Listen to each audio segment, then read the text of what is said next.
I'm Emily, 27 years old. I suppose I'm like any other young woman in a long-term relationship, searching for meaning and security. I've always believed in love, but in a quiet way, the kind of love that doesn't need to be announced on social media, the kind that's steady and constant, not full of grand gestures. I didn't expect to fall in love so easily when I met Mark, but when I did, it felt like the right kind of safe. We had been together for 2 years, and by all accounts, we had a solid relationship. We laughed, we fought, we compromised. There were no fireworks, but there was a comfort, a sense of being home in each other's presence. Or so I thought. The thing is, as much as I wanted to believe in the fairy tale, I'd been hurt before. I wasn't naive. I had learned that love was something that could slip through your fingers if you weren't careful. I'd seen it with my parents, how their once passionate love faded into something cold and routine. I'd seen friends struggle with infidelity, with growing resentment, with misunderstandings that couldn't be undone. So, when I found Mark, I thought I had found someone different. But the more time passed, the more I began to wonder if I was just another story, another chapter in a book of temporary things. I started questioning whether what we had was truly real or if it was just convenient. At first, I told myself it was a phase, a moment of insecurity I could push through. But those feelings didn't go away. They lingered in the quiet moments, when we sat together in silence, when he didn't notice that I was a little more distant than usual, when I felt a strange ache in my chest. I began to wonder if he even noticed when I was pulling away, when I wasn't laughing at his jokes, when I wasn't leaning in to kiss him goodnight. I felt like I was disappearing, fading into the background of his life. One evening, as we sat on the couch, a thought crossed my mind. Maybe I needed to test him.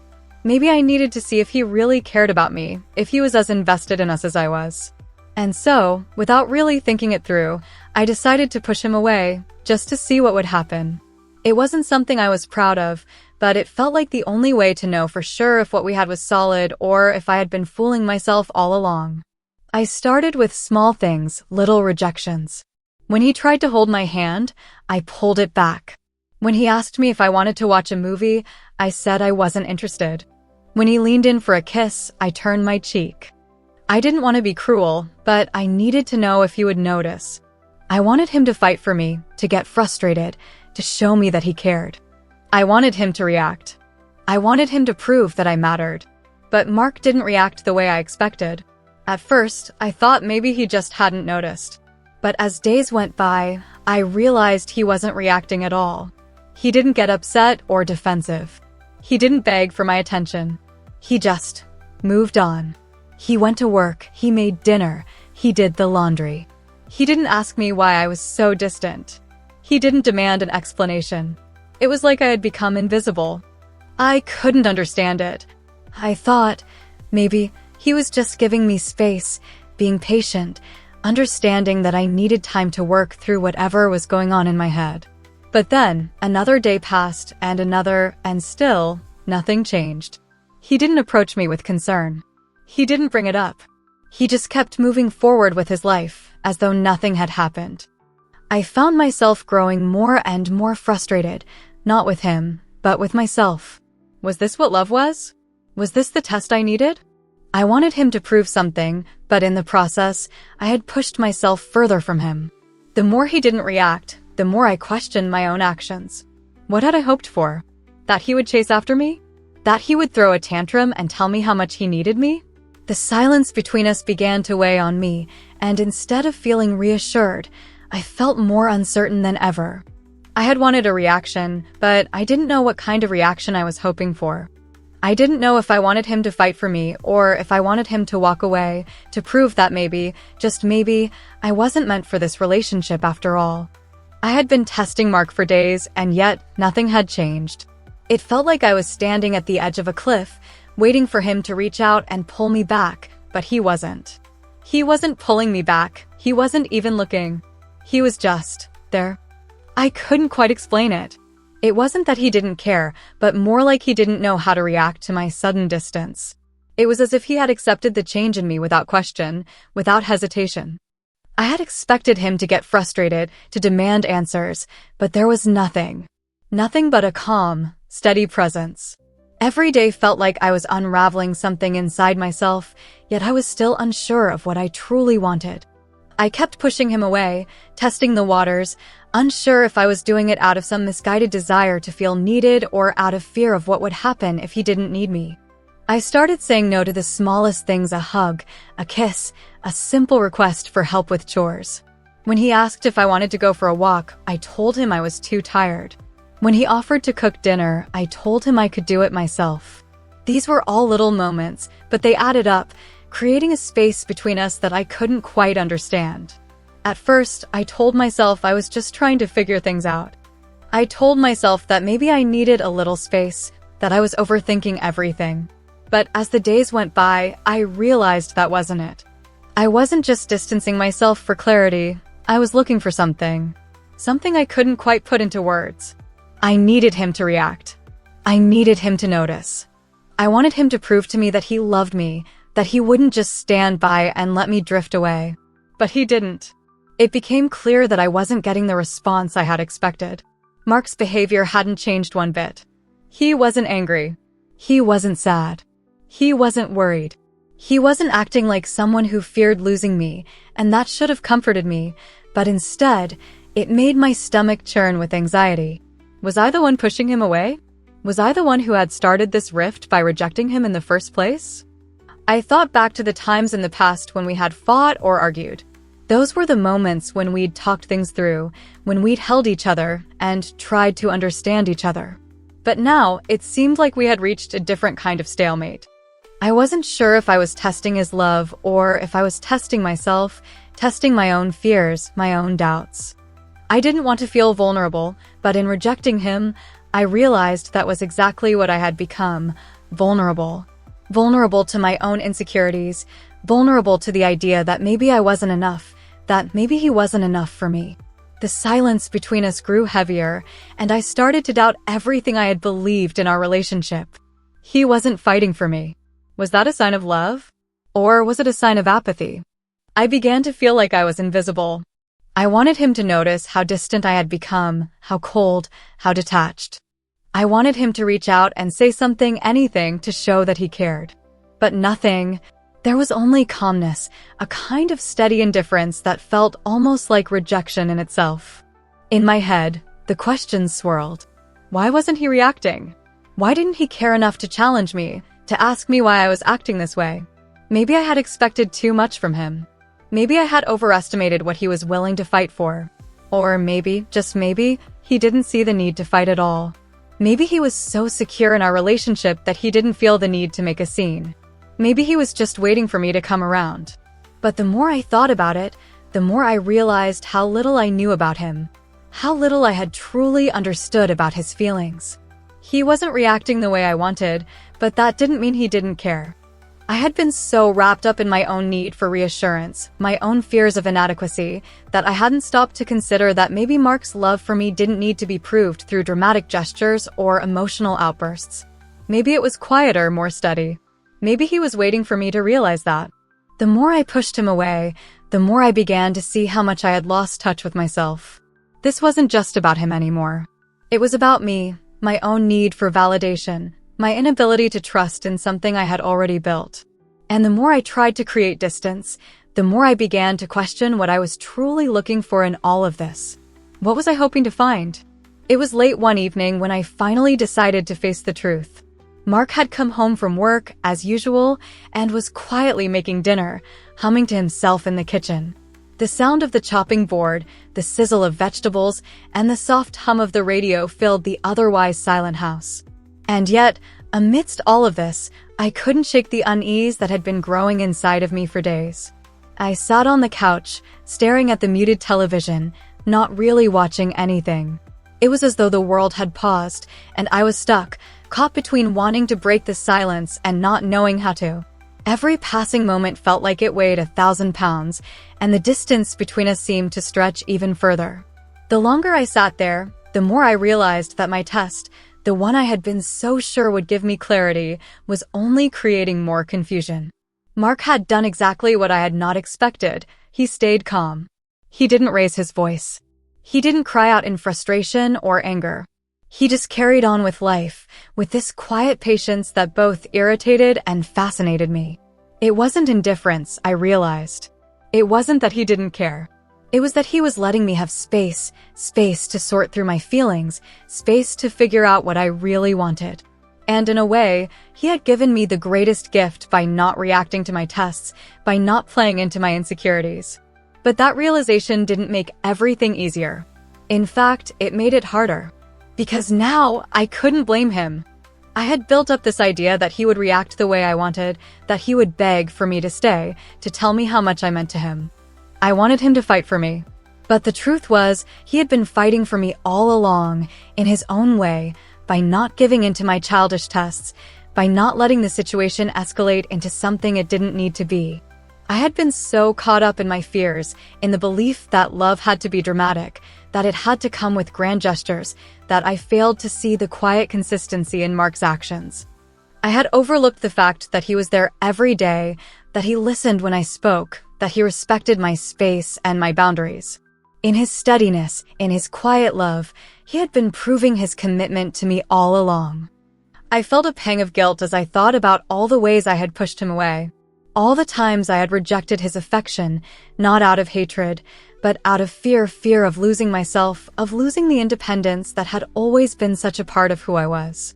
I had wanted to feel wanted, desired, needed, and yet, in pushing him away, I had unintentionally shut myself off from the love that had been right there in front of me. Mark wasn't perfect, no one is. But he had been showing me, day after day, that love wasn't always about needing someone to fight for you. Sometimes it was about giving space, about trusting that the other person would come back when they were ready. The quiet realization hit me like a ton of bricks. I wasn't just testing Mark. I was testing myself, my own belief in the kind of love I wanted. I had expected him to react in a way that would prove something to me, to show me that I mattered. But now I saw that love wasn't about proving anything. It was about being there, even when things weren't perfect. It was about showing up, even when the other person didn't have the words to say how they were feeling. As I sat there, the silence between us no longer felt uncomfortable. It felt safe. In a way, I had been looking for an explosion, some kind of emotional outburst that would reassure me, but now I realized that wasn't what I needed. I needed something steady, something real. And that was what Mark had been offering me all along. I got up from the couch and walked into the kitchen, where Mark was stirring the pot on the stove. He glanced over at me, but didn't say anything. He didn't need to. I could see it in his eyes, in the way he moved, the same way he always had. Calm, steady there. I reached out and touched his arm. For the first time in days, I felt the tension in my chest begin to loosen. I wasn't testing him anymore. I wasn't playing games. I was ready to be honest with myself and with him. "I'm sorry," I whispered, my voice soft. "I was wrong to push you away. I thought I needed to see something from you, but I was only pushing you away from myself. You've been showing me your love all along." Mark didn't respond right away. Instead, he placed the spoon down and turned to face me, his expression gentle. For a moment, there was only silence. But it was the kind of silence that didn't need words to speak volumes. It was the kind of silence that let me know everything would be okay, that we would figure it out together. And for the first time in a long time, I truly believed it. The next morning, I woke up with a knot in my stomach. I had apologized, yes, but there was still a weight on my chest. I had expected everything to instantly fall back into place, but it wasn't that simple. Apologies weren't magic. They didn't undo the hurt or fix the tension that had built up between us. I had hurt him, and now I had to prove that I understood what I had done. It wasn't enough to simply say sorry. I had to show it. I found myself in the kitchen, staring at the same counter I had stood at so many times before. The morning light filtered in through the window, and for the first time in days, I felt the urge to do something more than just sit with my thoughts. I wanted to make things right, to start rebuilding what I had broken. Mark was in the living room, sitting on the couch, his eyes lost in the pages of a book. It was almost as if nothing had changed, but I knew better. I knew that the calm silence we had shared the night before wasn't enough to erase everything that had happened. He wasn't angry, but there was a distance, a carefulness in the way he moved, in the way he spoke. It was like we were both walking on eggshells, unsure of how to bridge the gap I had created. I walked into the living room and sat down next to him. He didn't look at me at first, but his presence was comforting. I didn't know what to say at first. I didn't want to apologize again and make it seem like I hadn't meant what I had said. But the truth was, I wasn't just sorry for the actions I had taken, I was sorry for not trusting him, for not trusting us. I was sorry for doubting the love he had shown me, even when I didn't deserve it. Finally, I spoke. "I know I've hurt you," I said quietly, my voice barely above a whisper. "And I'm sorry. But I need you to know that I wasn't testing you. I was testing myself. I was scared, Mark. I was scared that maybe you didn't need me the way I needed you. I didn't trust that you loved me enough to stick around when things weren't perfect." Mark put his book down and looked at me. There was a flicker of something in his eyes, something I couldn't quite read. But he didn't say anything right away. Instead, he reached over and took my hand in his. His grip was firm, steady, the same steady presence I had pushed away, the same steady presence I had feared losing. "I know," he said, his voice soft. "I know you were scared. I could see it in your eyes every time you pushed me away. But you didn't need to test me. I would have been here. I am here. You just had to let me in." His words hit me like a wave. They weren't angry. They weren't accusatory. They were understanding, patient. They were the words I had been longing to hear. But more than that, they were the words I needed to hear to realize that I had been testing the wrong things. I had been testing his love, but in the process, I had neglected my own feelings, my own insecurities. I hadn't realized how much fear had controlled my actions. "I'm sorry for pushing you away," I repeated, this time with more conviction. "I've been afraid of needing someone. But I do. I need you. I didn't know how to say it." Mark squeezed my hand, and for the first time in days, I felt like I could breathe again. The tension between us seemed to lift, replaced by something softer, something more genuine. It wasn't a perfect resolution, but it was real. It was a step forward.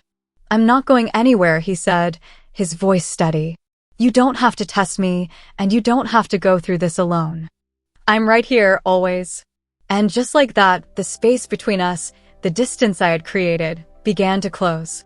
It wasn't a magical fix, but it was a start. And for the first time in a long time, I truly believed that we could move past this together. It had been a few weeks since that moment of reckoning, and I couldn't help but notice how much had changed between us.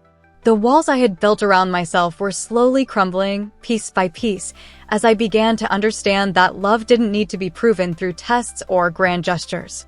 It was about the quiet moments, the steady presence, the willingness to show up even when things weren't perfect.